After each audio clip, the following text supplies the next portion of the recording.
오랜만에 다윗에 관한 말씀을 살펴보게 되었는데요. 지난번에 그런 내용의 말씀까지 우리가 살펴보았습니다.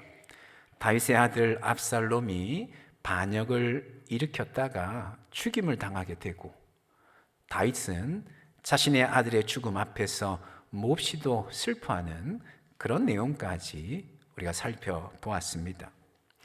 그 후로 다윗은 다시금 궁으로 돌아오게 되고 정상적으로 왕업을 이어나가게 되었는데요. 오늘 본문부터는 다윗에 대한 기록의 결론부에 해당이 됩니다. 특별히 오늘 본문의 말씀은 다윗의 치세 기간에 있었던 3년 기근에 대한 그런 말씀인데요. 성경에서 종종 가뭄이나 기근, 홍수와 같은 천재지변은 하나님의 특별한 의도와 목적을 나타내기 위한 그런 메시지로 사용되었습니다. 그래서 다윗은 이 3년 기근에 담겨 있는 하나님의 의도와 목적이 무엇인지 하나님께 나아가서 물었습니다. 그래서 하나님께서 이런 대답을 하시는데요. 1절 말씀에 이렇게 말씀을 합니다. 다윗의 시대에 해를 거듭하여 3년 기근이 있으므로 다윗이 여호와 앞에 간구하매 여호와께서 이르시되 이는 사울과 피를 흘린 그의 집으로 말미암음이니 그가 사울이 기브온 사람을 죽였음이니라 하시니라. 이런 말씀을 합니다. 3년 기근의 원인이 무엇인고 하니까 이전에 사울 왕이 기브온 사람들을 죽였기 때문이다, 이런 말씀을 하는 것이죠. 기브온 사람은 원래 가나안 족속들 중에 하나였습니다. 오늘 보면 2절에서는 이 기브온 족속을 가리켜서 아모리 사람이다 이렇게 부르고 있는데요. 가나안 족속들을 통칭해서 아모리 사람이라고 부르기도 합니다. 원래 이스라엘 백성들은 가나안 족속들을 진멸해야 되었습니다. 하나님 백성으로서의 순수성을 지키기 위해서 가나안 족속들을 완전히 진멸하도록 하나님이 명령하셨기 때문에 그런 것이죠. 그런 점에서 사울이 기브온 족속들을 죽인 것은, 멸한 것은 칭찬받아야 될 그런 일이었습니다. 하지만 하나님은 오히려 사울이 기브온 사람을 죽인 것 때문에 3년 기근을 내리셨습니다. 이유가 무엇일까요? 그 이유에 대해서 본문 2절에서 이렇게 말씀을 하는데요.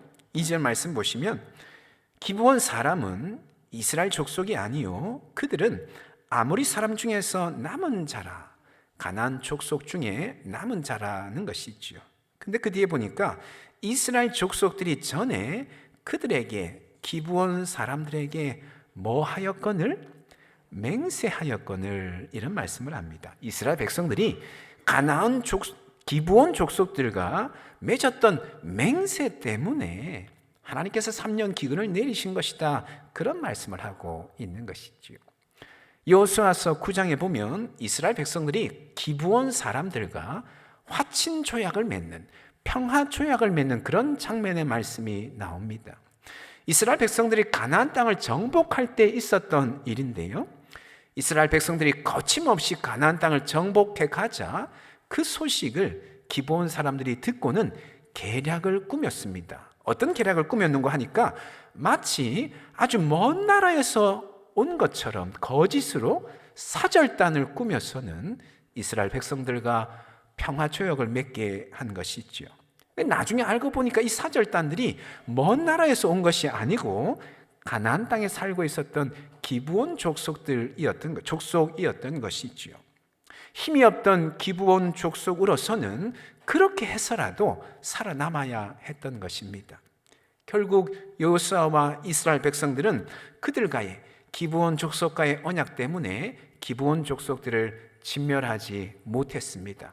다만 그들에게 특별 임무를 맡긴 채, 특별 임무라고 하면 성소를 위해서 나무를 패고 물 깃는 일을 맡겨서는 가나안 땅에 자신들과 함께 그냥 살게 한 것이죠. 그런데 그 후에 사울이 이 기브온과의 언약을 파기한 것입니다.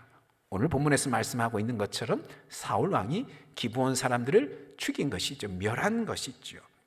구체적으로 어떤 사건이 있었는가에 대해서는 언급하고 있지는 않지만 하나님은 그러한 사울의 언약 파기로 인해서 3년 기근을 내리셨다라고 하는 것이죠. 결국 다윗은 이 남은 기브온 사람들을 불러다가 어떻게 해야지만 파기된 그 언약을 다시금 회복할 수 있는지 해결책을 묻습니다. 그러자 기브온 사람들이 다윗에게 요구하기를 사울의 자손 7명을 자신들에게 내어줄 것을 요구를 하는 것이죠. 다윗은 기브온 족속들의 이와 같은 요구를 듣고는 사울의 후손 7명을 찾아서는 그들에게 넘겨줍니다. 물론 요나단의 아들인 무비보셋은 거기에서 제외를 시키는 것이죠. 왜 그런가 하니까 다윗이 요나단과 약속했던 것이 있거든요. 요나단의 후손을 끝까지 책임지겠다 약속했기 때문에 그 7명에서 무비보셋은 제외를 시켰다라고 하는 것이죠. 기브온 족속들은 이 7명을 산으로 데리고 가서는 처형을 함으로써 파기된 언약 사건, 기브온과의 파기된 언약 사건은 그렇게 마무리가 되었던 것이지요. 여러분, 여기에서 우리는 하나님께서 언약 지키는 것을 참으로 중요하게 여기신다라고 하는 사실을 발견하게 됩니다. 기브온 사람들은 무시해도 좋을 만큼 아주 미미하면서도 정말 보잘것없었던 그런 족속들이었습니다. 더욱이 그들은 속임수로 여호수아와 이스라엘 백성들을 속여서 언약을 맺었었죠. 그렇다면 사울이 언약을 파기한 이 일을 대수롭게 여기지 않고 그냥 넘어갈 수도 있었을 것입니다. 근데 하나님은 그렇게 하지 않으셨던 것이죠. 비록 기브온 족속들이 아주 미미한 족속들이라고 할지라도, 더욱이 올바르지 못한 방법으로 언약을 맺었다라고 할지라도 언약은 언약이기 때문에 언약을 지키는 것을 참으로 중요하게 여기셨다라고 하는 것이죠. 그래서 사울이 언약을 파괴한 것으로 인하여서 3년 기근을 내리신 것이다 라고 하는 것입니다. 또 하나 더 본문에 보면 하나님께서 언약 지키는 것을 참 중요하게 여기시는 또 하나의 장면을 우리가 발견을 하게 됩니다. 기브온 사람들이 사울의 자손 7명을 처형하였으면 이제 기근이 그쳐야 될 것 같은데 기근이 그치지를 않는 것이죠. 또 하나의 사건이 있고 나서야 비로소 기근이 그치게 됩니다. 그 사건은 어떤 사건인가 하니까 다윗이 사울과 요나단의 유골을 찾아와서는 오늘 본문에 처형된 7명의 유골과 함께 사울의 아버지 기스의 묘에 합장을 하는 그런 사건인 것이죠. 이전에 사울과 요나단은 블레셋과의 전투에서 전사를 하게 됩니다. 사울에게 은혜를 입었던 길르앗 야베스 사람들이 이 사울과 요나단의 시신을 옮겨와서는 장사를 지냈던 것이지요. 근데 오늘 본문에서 다윗이 그러한 사울과 요나단의 유골을 수습해서는 처형된 7명의 유골과 함께 사울의 아버지 기스의 묘지에다가 장사를 하였다, 합장을 하였다라고 하는 것이죠.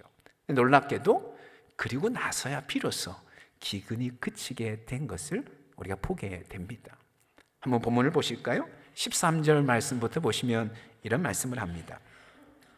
다윗이 그곳에서 길르앗 야베스 지역에서 사울의 뼈와 그의 아들 요나단의 뼈를 가지고 올라오매 사람들이 그 달려 죽은 자들의 뼈, 오늘 본문에서 내어주었던 사울의 후손 7명 사람들의 그 뼈를 거두어다가 14절에 계속해서 보면요, 사울과 그의 아들 요나단의 뼈와 함께 베냐민 땅 셀라에서 그의 아버지 기스의 묘에 장사하되, 이스라엘의 장례 풍습은 가족 묘였습니다.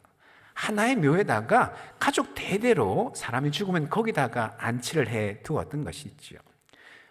오늘 본문에서도 사울과 그의 아들 요나단의 유골을 아버지 기스의 가족 묘에다가 이렇게 합장을 하게 되었다라고 하는 것이죠. 그 뒤에 계속해서 보면 모두 왕의 명령을 따라 행하니라. 다윗의 명령에 따라서 그렇게 한 것이라는 것이죠. 근데 그 뒤에 보면은 그 후에야 사울과 요나단의 뼈를 유골을 수습해서 가족묘에 아버지의 묘에 합장하고 나서야 이런 말씀인 것이죠. 그리고 나자 그 뒤에 계속해서 보면 하나님이 그 땅을 위한 기도를, 기근을 그치게 해달라고 하는 그 기도를 들으셨다, 이런 말씀을 하는 것이죠. 여러분, 다윗의 이런 행동은 사울과 요나단의 유골을 수습해서 사울의 아버지의 묘에다가 합장한 이런 행동은 다윗이 사울과에 가졌던 언약을 지켰던 그런 행동에 해당이 됩니다. 사무엘상 24장 21절에 보면 사울이 다윗에게 이런 요구를 하는 말씀이 나오는데요. 그런즉 너는, 사울이 다윗에게 말하는 것이지요, 너는 내 후손을 끊지 아니하며 내 아버지 집에서 내 이름을 멸하지 아니할 것을 이제 여호와의 이름으로 내게 맹세하라 하니라, 이런 말을 합니다. 두 가지를 지켜달라고 요구를 하는 것이죠. 하나는 사울의 후손을 끊지 말 것을, 또 하나는 사울의 아버지 집에서 사울의 이름을 멸하지 말 것을 지켜달라고 요구하는 것이죠. 사울이 이렇게 요구하자 다윗이 거기에 보면 사울을 향하여서 맹세하였더라, 그렇게 말씀을 하는데요. 다윗은 그 맹세를 바로 오늘 본문에 와서 지키고 있는 것이죠. 사울의 후손을 끊지 아니하겠다라고 하는 그 약속은 요나단의 아들 무비보셋을 보호함으로써 그 약속을 지키게 되었고, 사울의 아버지의 집에서 사울의 이름을 멸하지 아니하게 해달라고 하는 그 약속은 오늘 본문에 보는 것처럼 사울의 유골을 수습해서 아버지의 묘, 가족묘에다가 합장함으로써 그 약속을 지키게 되었다라고 하는 것이죠. 그런데 그렇게 다윗이 언약을 지킨 후에야 비로소 하나님께서 기도를 들으셨다, 기근을 그치셨다라는 말씀인 것이죠.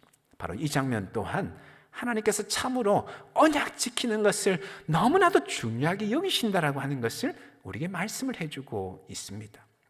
여러분, 사실 하나님은 당신 자신이 친히 우리와 언약을 맺으셨을 뿐만 아니라 그 언약에 참으로 충실하게 행하고 계십니다. 여러분, 하나님과 우리와의 관계는 언약 관계입니다. 부부 사이도 두 사람이지만 언약으로 한 몸으로 살아가게 되죠. 평생을 남편으로, 평생을 아내로 맞아들이고 섬기고 사랑하겠다고 약속하면서 비로소 부부로서 평생을 살아가게 되는 것이죠. 하나님과 우리와의 관계도 언약 관계입니다. 그 언약의 핵심이 무엇인가 하면 이런 것이에요. 하나님은 우리의 하나님이 되시고 우리는 그 하나님의 백성이 된다라고 하는 것이죠. 하나님은 우리의 하나님으로서 우리를 지키시고 보호하시고 평생토록 우리를 책임져 주신다라고 하는 것이고, 우리는 하나님의 백성으로서 오직 하나님 한 분만 섬기며 하나님께만 충성한다라고 하는 것이 바로 언약의 핵심입니다. 하나님과 우리 사이에는 이 언약이 맺어져 있는 것인데 하나님께서는 이 언약에 참으로 충실하게 행하고 계신다라고 하는 것이죠. 매 순간마다 단 한순간도 예외이지 아니하고 매 순간마다 뿐만 아니라 영원토록 변함없이 하나님 우리를 지키시고 보호하시고 우리를 책임져 주시는 것이지요.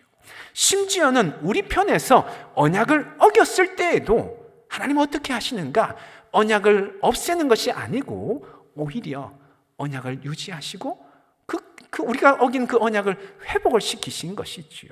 바로 아담이 범죄함으로 말미암아 하나님과의 언약을 일방적으로 어겼는데 하나님 어떻게 하셨는가 하니까 그렇게 언약을 완전히 폐기한 것이 아니고 당신의 독생자 예수 그리스도를 속죄 제물로 내어 주심으로 말미암아 아담이 어긴 그 언약을 다시금 회복하시고 유지시키셨다라고 하는 것이죠.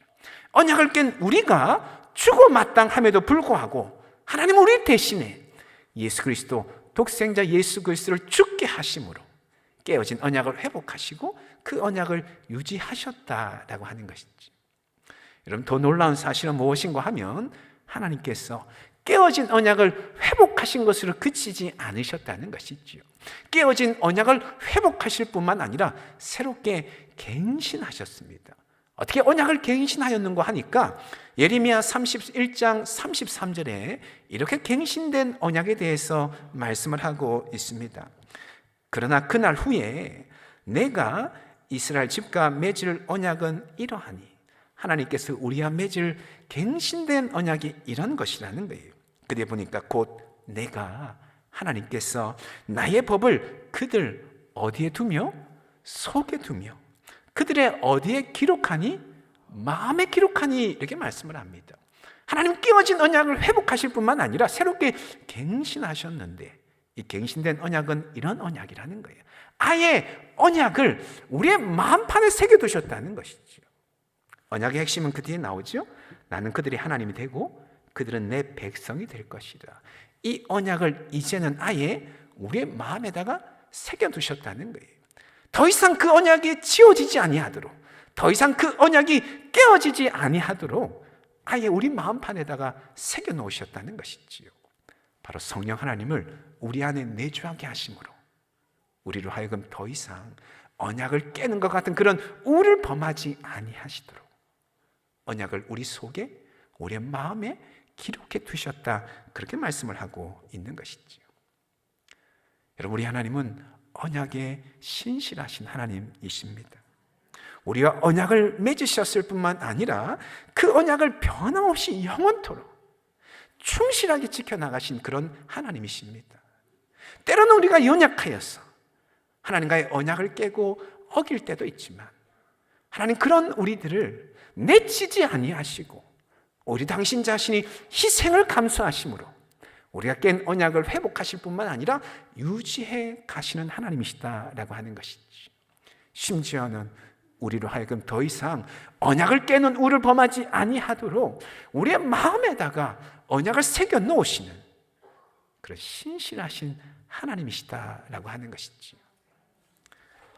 사도 바울은 이 언약에 신실하신 하나님을 깊이 만났습니다.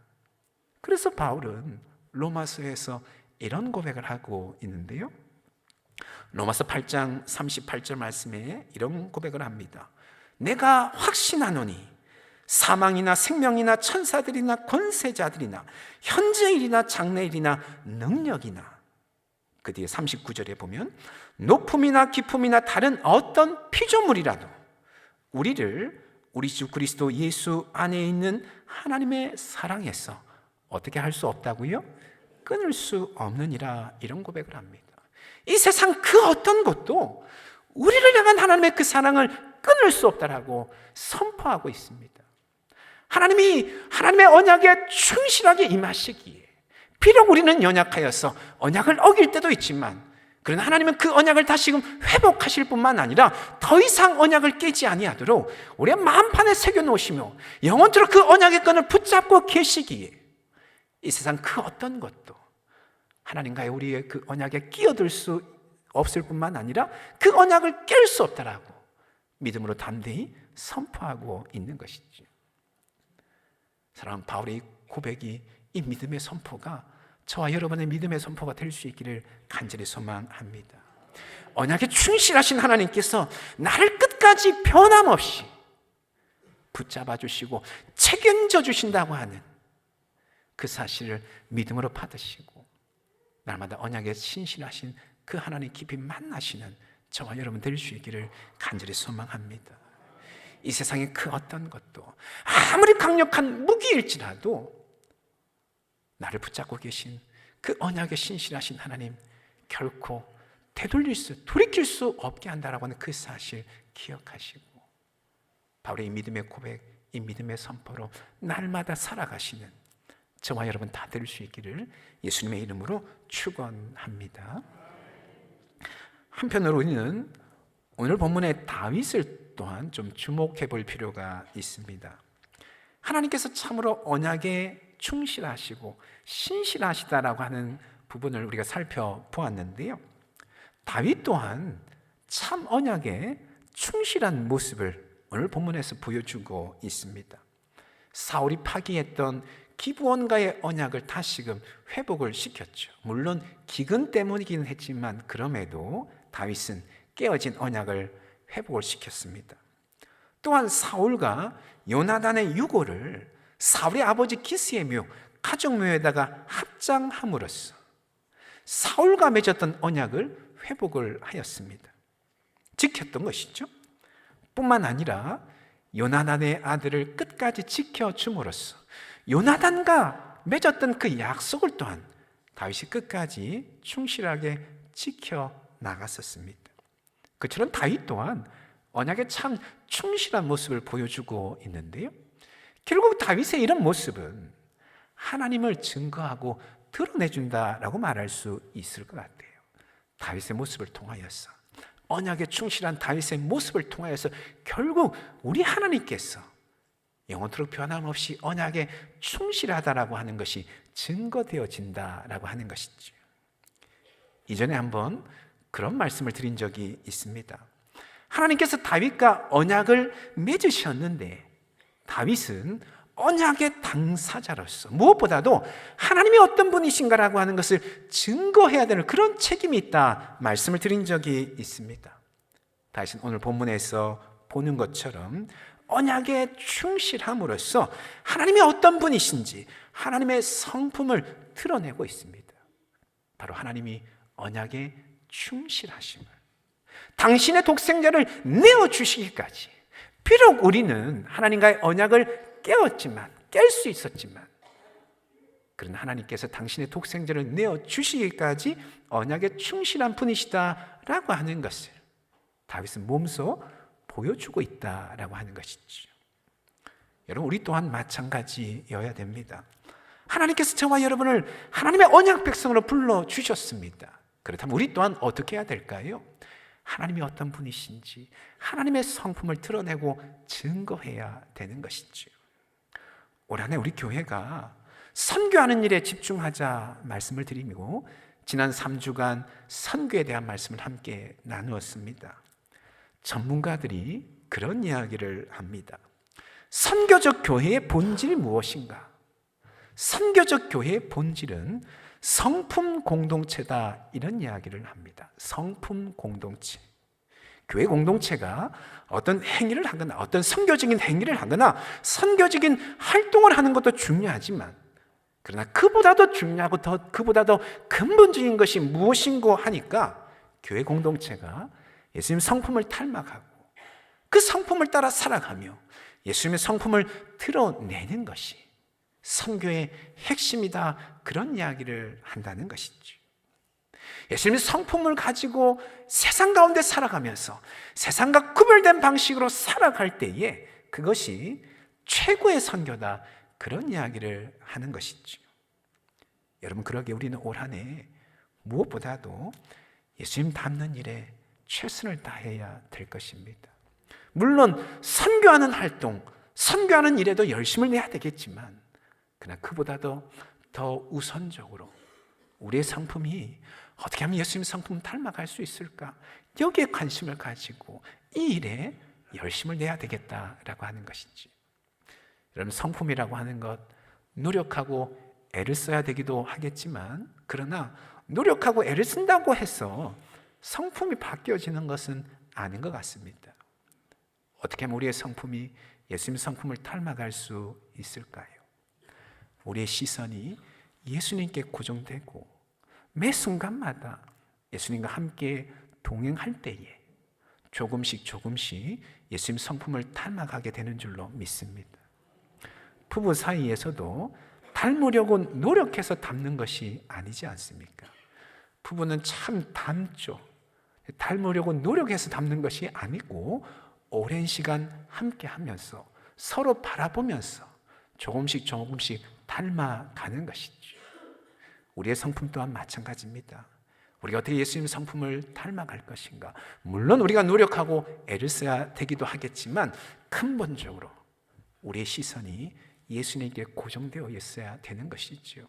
매 순간마다 예수님과 교제하고 동행하는 삶을 살아가야 됩니다.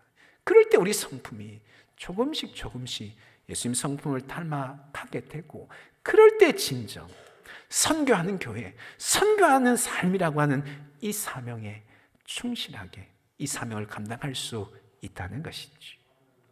바라기는 올 한 해 교회가 선교하는 일에도 활동에도 열심을 내야 되겠지만 우리 교회 공동체가, 우리 공동체를 이루고 있는 우리 모든 성도님들이 예수님 성품 닮아가고자 애를 쓰고 소망하시는 한 해가 될 수 있기를 간절히 소망합니다.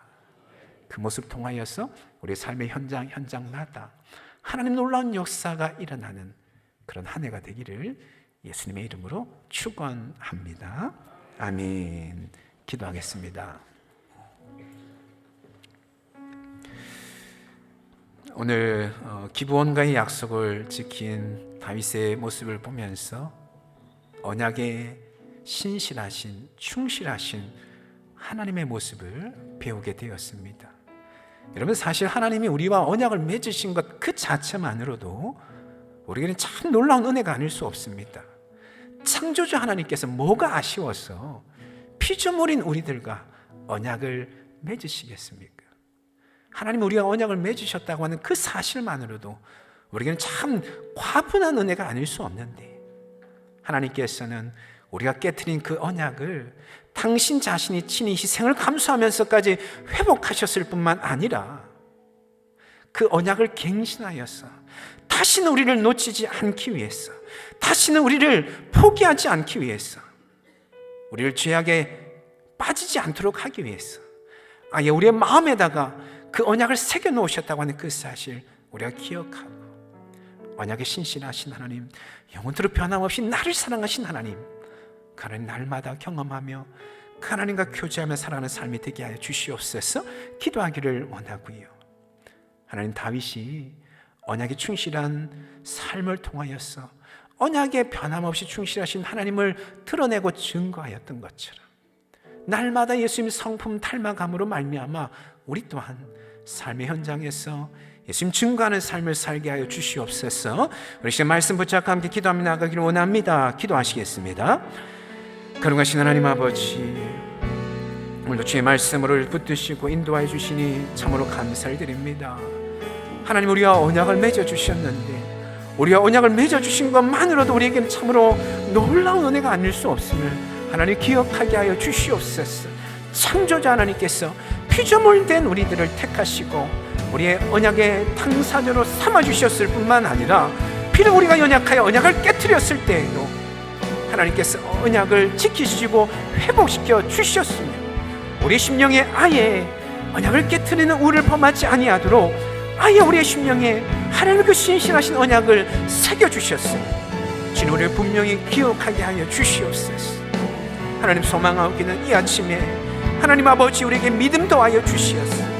우리 주님 의지하며 온전히 나아갈 수 있도록 신실하신 하나님, 영원토록 변함없이 나를 사랑하신 하나님, 하나님 깊이 만남에 나아갈 수 있는 우리 모두가 다 되어줄 수 있도록 주님 인도하여 주시옵소서. 하나님, 소망합니다. 우리 성품이 예수님 성품 닮아가기를 원합니다.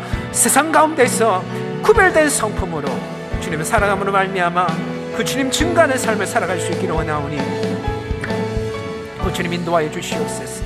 하나님 붙들어 주시옵소서. 역사하여 주시옵소서.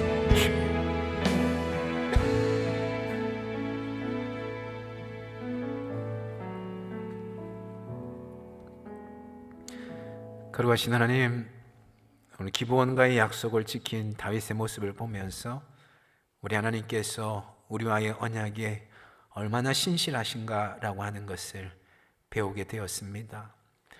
하나님께서 우리와 언약을 맺으신 것만으로도 우리에게는 참 과분한 은혜가 아닐 수 없는데, 우리가 연약하여 언약을 깨었을 때에도 하나님께서는 친히 희생을 감수하시면서까지 언약을 유지하시고 회복시켜 주셨을 뿐만 아니라 다시는 언약을 깨는 우를 범하지 아니하도록 우리의 마음에 언약을 새겨주시는 신실하신 하나님이심을 이 주일 아침에 주님을 통하여 주님을 다시 한번 만날 수 있도록 하나님 인도하여 주시옵소서.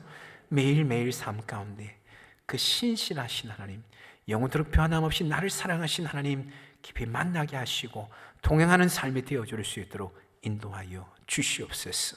소망하옵기는 다윗처럼 우리 또한 예수님 성품 닮아가기를 원합니다.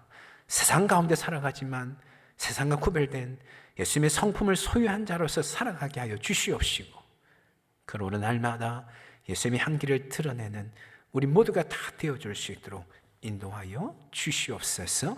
그렇게 행하신 하나님께 모든 것 맡겨드리며 예수님의 이름으로 기도합니다. 아멘.